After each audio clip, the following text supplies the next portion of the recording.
नमस्कार प्रिय दर्शकों, अगर मैं आपसे पूछूं कि जन्म कुंडली में आप कहां हैं, किस भाव से आपका विचार होगा?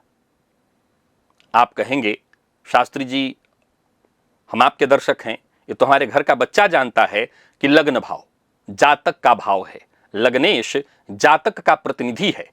बिल्कुल सही कह रहे हैं आप, वैदिक ज्योतिष में यही सही है। परंतु एक जन्म कुंडली मेरे सामने आई, लग्न कर्क था, चंद्रमा लग्नेश, सब ठीक। लग्न से देखो तो जातक शांत स्वभाव का है, भावुक भावना प्रधान, परंतु उसके अंदर कुछ ऐसे गुण भी थे जो पूर्णतः कर्क वाले नहीं थे। यानी उस व्यक्ति के घर वाले कह रहे थे कि भावुक भी हैं पर कई बार बहुत ज्यादा क्रोध कर जाते हैं। मैंने तुरंत नजर डाला मंगल पर, मंगल की दृष्टि लग्न पर नहीं थी, मंगल की दृष्टि लग्न पर नहीं थी। दिमाग ने कहा यह कैसे संभव है, यह कैसे हो रहा है? लग्न कुछ और कह रहा है, व्यक्ति के घर वाले वो खुद भी, क्योंकि कई बार लोग अपने गुस्से को बताते नहीं हैं, तो उनके साथ वाले जो लोग हैं वो कहते हैं कि हां, इनका स्वभाव एकदम से इतना भी भावुक और भावना प्रधान नहीं है। प्रिय दर्शकों, वहां पर मैंने नाड़ी ज्योतिष का वो सिद्धांत लागू किया। मैंने गुरु की स्थिति को देखी।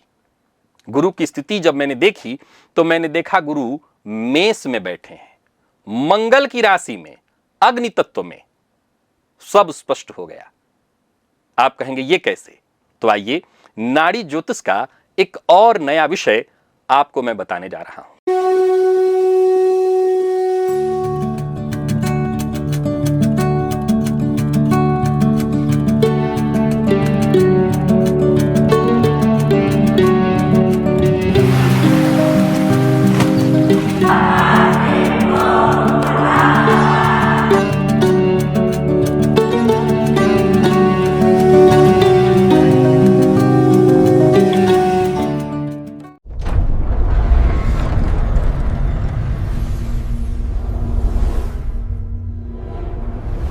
नाड़ी ज्योतिष कहता है कि पुरुष की कुंडली में स्वयं जातक का प्रतिनिधि लग्न नहीं गुरु है। नाड़ी की भाषा में इसे जीव कारक कहते हैं। देव गुरु बृहस्पति को जीव कहा गया है, प्राण। जीव अर्थात अस्तित्व, जीव अर्थात आप स्वयं। लग्न वह भाव जिसमें आप रहते हैं नाड़ी ज्योतिष में, परंतु गुरु स्वयं आप हैं जो उस घर में रह रहे हैं। घर बदल सकता है, दशा बदल सकती है, गोचर बदल सकता है, परंतु जीव वही रहता है, गुरु वही रहते हैं। और इसमें दार्शनिक आधार भी बड़ा गहरा है। गुरु ही वो ग्रह हैं जो जीवन देते हैं, धर्म कारक, ज्ञान कारक, संतान कारक, भाग्य कारक। लग्न केवल शरीर है, बाह्य आवरण, परंतु उस शरीर में जो चेतना है, जो प्राण है, वो गुरु हैं। इसीलिए नाड़ी ज्योतिष में फलादेश का केंद्र बिंदु लग्न नहीं गुरु है। अब यह समझिए कि इससे फलादेश कैसे बदलता है।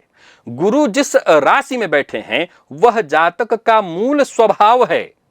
गुरु जिस नक्षत्र में है वह जातक की आंतरिक प्रवृत्ति है, और गुरु जिस भाव में है वो जीवन का प्रमुख क्षेत्र है। तीनों पॉइंट कागज पर नोट करिए। और गुरु के साथ या गुरु से त्रिकोण में जो ग्रह है वो सब जातक के जीवन में 100% सक्रिय शक्तियां हैं। एक बार उसी कुंडली को अब आपके सम्मुख उदाहरण के लिए दोहरा रहा हूं कि गुरु मेष में, अग्नि तत्व में, फलतः जातक के स्वभाव में कर्क लग्न होने के बावजूद अग्नि तत्व की प्रधानता रही थी। तेजस्वी, साहसी, निर्णयी, जाहिर सी बात है थोड़ा क्रोधी, थोड़ा क्या क्रोधी ज्यादा। अब यदि मंगल स्वयं भी अग्नि राशि में हो कि उस कुंडली में या हैं जो कि उस कुंडली में थे, तो उस स्थिति में गुरु पूर्ण तरह से युति में आ जाएंगे। कल जो सिद्धांत बताया था अब उस सिद्धांत को यहां पर लागू करिए। आज ज्योतिष का एक नया और अलग अध्याय आपको समझा रहा हूं। आप अपनी ही कुंडली को ले लीजिए, जो मैंने उदाहरण कुंडली को दिया, इसको हटा करके आप चाहें तो अलग कुंडली भी ले सकते हैं। मैंने कहा कि जातक की कुंडली कर्क लग्न की थी, तो वैदिक ज्योतिष के हिसाब से तो भावना प्रधान कुंडली होनी चाहिए, लेकिन उसके घर वाले, यहां घर वाले शब्द का अर्थ पत्नी से था, उन्होंने कहा इनको गुस्सा तो बहुत ज्यादा, कई बार तो बहुत ज्यादा आ जाता है, हालांकि ये भावुक हैं, तुरंत शांत हो जाते हैं, लेकिन गुस्सा बहुत जल्दी आ जाती है। तब मैंने नाड़ी ज्योतिष को देखा और वहां पर मंगल की राशि में यानी मेष राशि में बैठे थे गुरु, और ऐसी स्थिति में मंगल स्वयं सिंह में थे। अब जरा गौर करिए, तो मैंने कल क्या सिद्धांत बताया था? कल मैंने बताया था कि गुरु और मंगल अब यहां पर युति में माने जाएंगे। तो लग्न कर्क कहता है शांत होगा, गुरु मेष में है, ये कहता है योद्धा होगा। और सच क्या निकला? तो कहीं ना कहीं ज्योतिष, नाड़ी ज्योतिष का प्रभाव दिखाई पड़ा, जातक के अंदर क्रोध, गुस्सा इत्यादि, और योद्धा भी आप कह सकते हैं। अब गुरु किस तत्व में है, आप अपनी कुंडली को देखिए, और क्या आपका स्वभाव लग्न से मिल रहा है, या गुरु वाला गुरु जिस राशि में बैठे हैं वो वाला प्रभाव भी आपको महसूस हो रहा है। मैं कह सकता हूं कि आपको कहीं कोई संशय नहीं है कि ये वाला सिद्धांत अपने ऊपर लागू होता दिखाई पड़ेगा। परंतु अब आप मुझसे एक पॉइंट उठाइए और पूछिए कि मतलब आप अब ये सिद्ध करना चाहते हैं कि वैदिक ज्योतिष का महत्व नहीं, सब नाड़ी ज्योतिष है? नहीं, बिल्कुल नहीं। मैं वैदिक ज्योतिष का विद्यार्थी हूं और उसी को मानता हूं, परंतु नाड़ी ज्योतिष अपने आप में यह भी एक विधा है ज्योतिष की, और अगर आप ज्योतिष में रुचि रखते हैं तो सभी विधाओं पर आपकी पकड़ होनी चाहिए, सबको समझना होगा। गौर करिए, मान लीजिए कि कई ऐसी कुंडलियां हमारे सम्मुख आती हैं जहां लग्न कैसी स्थिति में, तो संधि स्थिति में है। मैं उसका आम उदाहरण देता हूं कि ये वैसे ही है जैसे जातक भारत चाइना बॉर्डर पर पैदा लिया है भारतीय, पर उसका चेहरा चाइनीजों की तरह होगा। एक नंबर दो कि हम ऐसे भी मान के चल सकते हैं कि लग्न और लग्नेश कमजोर हैं, तब तो ऐसी स्थिति में पूर्णतः आपको नाड़ी ज्योतिष का सिद्धांत याद रखना चाहिए और गुरु पर फोकस करना चाहिए। गुरु पर फोकस करना चाहिए, गुरु के आसपास ग्रहों का जो प्रभाव है उसको देखना चाहिए। गुरु से जो ठीक पहले ग्रह बैठा है, जो 12वां भाव है, वो जातक का अतीत बताता है। जैसे लग्न से जो 12वां है, वैदिक ज्योतिष में देखिए, वैदिक ज्योतिष में भी बात लागू रहेगी कि लग्न से 12वां आपके अतीत को बताता है। तो यहां गुरु से सब कुछ देखा जाएगा, यानी नाड़ी ज्योतिष में ये सारी चीजें लग्न ही गुरु हैं। हम उसी के आधार पर यह मानेंगे कि इससे संबंधित अगर जो कारकत्व है उसमें जो ग्रह है या उस ग्रह की जो राशि है, उसी अधूरे काम को पूरा करने के लिए जातक आया है। गुरु से जो ठीक बाद वाला ग्रह है, अर्थात गुरु से दूसरे भाव में, वो जातक के भविष्य को बताता है। जैसे हमारे लिए अगर देखा जाए वैदिक ज्योतिष में, तो वैसे निसंदेह धन आपके कुटुंब को प्रदर्शित करता है। जीवन में जातक किस दिशा में जाएगा, क्या प्राप्त होगा उसको। गुरु के साथ जो ग्रह बैठा है उसी भाव में, वो जातक के वर्तमान को, यानी एक तरह से देखें तो लग्न से 12वां भूत, लग्न वर्तमान और आने वाला भविष्य, यानी द्वितीय भाव। एकदम से ऐसे ही वैदिक ज्योतिष में इसका उदाहरण आपको नहीं मिलेगा, लेकिन आप नाड़ी ज्योतिष में इसी को उदाहरण के रूप में देखा जाता है। जैसे गुरु कन्या में बैठे हैं, गुरु के पीछे सिंह में शनिदेव हैं, गुरु के आगे तुला में शुक्र हैं। नाड़ी क्या कहेगा? नाड़ी ज्योतिष कहेगा कि गुरु कन्या में तो जातक विश्लेषणात्मक बुद्धि वाला होगा, व्यवहारिक होगा। पीछे शनि है, यानी अतीत में कर्म का भार और कठोर परिश्रम जातक ने किया है, उसका फल इस जन्म में मिलना शेष है। और आगे शुक्र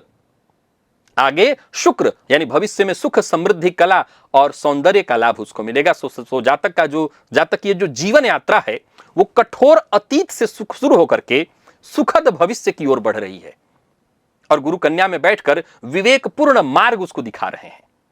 प्रिय दर्शकों, ये बेहद गहरा फलादेश का नियम है। निसंदेह पराशर ज्योतिष के बाद इस पर बहुत सारे मंथन हुए हैं, और ये मंथन हमें समझना चाहिए। अब जरा समझिए, ये तो पुरुष की बात हो गई।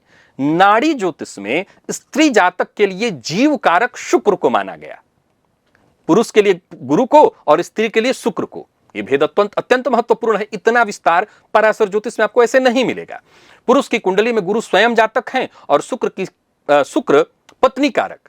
स्त्री की कुंडली में शुक्र स्वयं जातिका है और गुरु उसका पति जो पति का कारक, जो कि आम वैदिक ज्योतिष में भी है। तो जब किसी स्त्री की कुंडली नाड़ी पद्धति से हम पढ़ रहे हैं तो केंद्र बिंदु में वहां शुक्र होना चाहिए, और यहां से मिलान करके हम देख सकते हैं। अब अष्टकूट हम मिलान तो करते ही हैं जो वैदिक ज्योतिष में होता है कुंडली मिलापक के रूप में। अब पुरुष की कुंडली में गुरु और शुक्र का तत्व संबंध देखिए। मैं आगे की विधा आपको बता रहा हूं, जरा इसको नोट करिए कि पुरुष की कुंडली में शुक्र तत्व का संबंध, यदि गुरु और शुक्र एक ही तत्व की राशि में बैठे हैं त्रिकोण में, तो पूर्ण युति मानी जाएगी। जातक और पत्नी में गहरी समानता, जैसे मान लीजिए कि पुरुष की कुंडली में गुरु जो है मेष में बैठे हैं और स्त्री की कुंडली में मान लीजिए कि शुक्र धनु में बैठे हैं, तो कैसे माने जाएंगे कि इनका तत्व एक ही राशि में दोनों युति की तरह माने जाएंगे। ये अलग अलग होकर के भी दोनों में भिन्नता और सामंजस्य कराने का प्रयास करेगा। समझ गए आप? ठीक इसी प्रकार स्त्री की कुंडली में शुक्र और गुरु का तत्व संबंध देख लीजिए। और सबसे सुंदर बात, यदि कि पुरुष की कुंडली में गुरु जिस तत्व में है, स्त्री की कुंडली में शुक्र का वो तत्व मिल रहा है, तो बिल्कुल ये ऐसी स्थिति है कि जन्मांक में थोड़े कम योग भी मिल रहे हैं, तब भी ये जोड़ी उत्तम मानी जाएगी और इनका दांपत्य ठीक ठाक चलेगा। अब आप सोचिए और अपनी कुंडली को देखिए कि गुरु किस तत्व में है, शुक्र किस तत्व में है, दोनों एक ही तत्व में है या भिन्न भिन्न। यदि भिन्न है तो अपने वैवाहिक जीवन से जरा मिला करके देखिए कैसा दांपत्य चल रहा है आपका,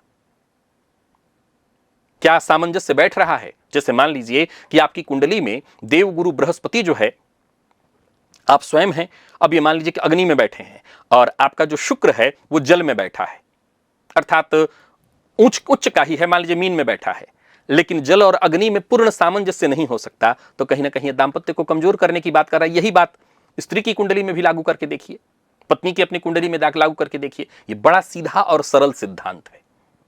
अब इसमें गोचर की भूमिका भी होती है, विंशोत्तरी की भूमिका भी होती है, दशा अंतरदशा की भूमिका होती है। नाड़ी के अनुसार स्वयं जातक की दशा अपने अस्तित्व की पहचान, यानी गुरु की दशा स्वयं अपने अस्तित्व की पहचान, यानी गुरु की दशा चल रही हो तो गुरु की दशा में जातक अपनी पहचान, अपने स्वास्थ्य पर उसका पूरा प्रभाव पड़ता है। यानी गुरु की दशा में जातक की विशेष उन्नति, चाहे वो गुरु कारक हो, वैदिक ज्योतिष के हिसाब से देखें तो कारक हो या अकारक, विशेष उन्नति प्राप्त करेगा।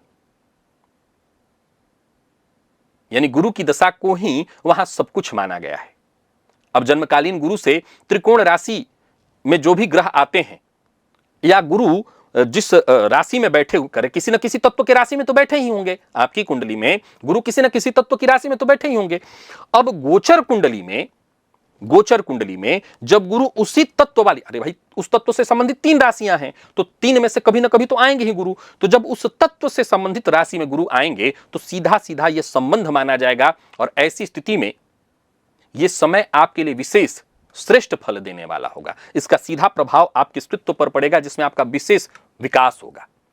सो अपनी कुंडली में आज ही देखिए कि गुरु की स्थिति क्या है, गुरु किस तत्व की राशि में बैठे हैं, कौन सा ग्रह गुरु से आगे, कौन सा ग्रह गुरु से पीछे, और कौन सा ग्रह गुरु के साथ बैठा है।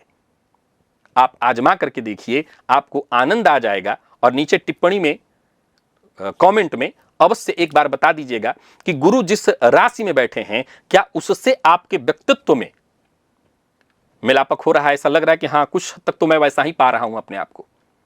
यहां एक बात आपको बता देता हूं, अगर आपका लग्न बहुत बलवान है, लग्नेश बहुत बलवान है, तो संभवतः आपको ये चीजें फिर कम हो जाएंगी, क्योंकि लग्न और लग्नेश ऑलरेडी बलवान है तो उसका प्रभाव मिलेगा। लेकिन अगर आप गुरु वाला प्रभाव भी देखेंगे तो आपको समझ में आएगा कि बिल्कुल ये चीजें मुझसे मिल रही हैं। और आगे चल करके जैसा मैंने बताया कि आप गोचर इत्यादि में भी इस चीज को लागू करके देखिए। जिस तत्व में आपके गुरु बैठे हैं, इस समय अगर देखा जाए तो गुरु किस राशि में बैठे हैं, मिथुन राशि में बैठे हैं। अब अगर आपकी कुंडली में मिथुन, तुला या कुंभ में गुरु हैं, इनमें से किसी एक में हैं, तो एक तरह से देखें तो वायु तत्व में संचरण कर रहे हैं, तो वायु तत्व के इस संचरण से गुरु का विशेष प्रभाव आपको प्राप्त हो रहा है। आशा करता हूं आज का ये विषय आपने समझा होगा। नाड़ी ज्योतिष का एक बड़ा अद्भुत विषय था ये, जिसे मैंने समझा कि आपको बताना चाहिए। आज के लिए बस इतना ही, इजाजत दीजिए। अगर इस विषय को और विस्तार से समझना चाहते हैं, आपको लगता है कि नहीं इसमें अभी और रस है, आपको और जानना है, तो कमेंट में अवश्य बताइएगा। मुझे पुनः मुलाकात होगी, तब तक के लिए नमस्कार।